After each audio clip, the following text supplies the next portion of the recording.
Trump administration has found sort of a good looking headline, right? And that's all about how our trade deficit is declining, right? So that's sort of the gap between what we import and what we export. But if we look a little bit closer, right, these numbers are telling a completely different story, right? So our imports have declined. Why? Well, that's pretty obvious. Tariffs, right?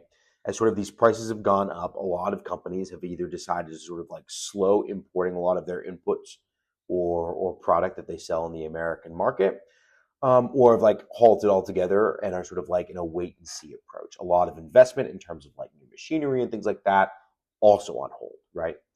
And that sort of on hold with also the people that are bringing stuff in rising costs has softened demand. And this is in the numbers. We see the consumer does not feel as confident as they did before, and they're not spending as much as they did before. And the other missing component here is the manufacturing index.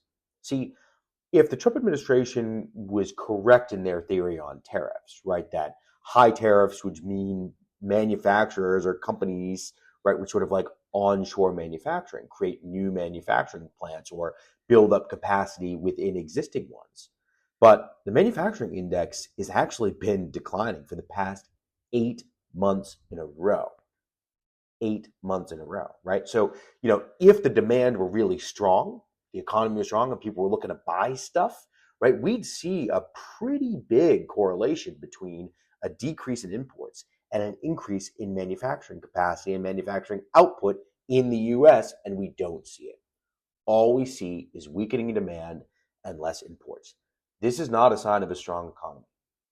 Most strong economies, right, what you end up seeing is more and more and more imports as sort of the consumer feels better, as businesses are expanding in the global economy. We're seeing the opposite. We're in contraction, right?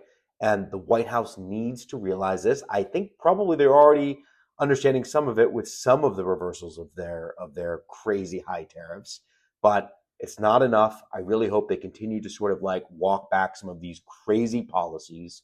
Anyway, love to hear from you. As always, like and subscribe. Your margins will thank you.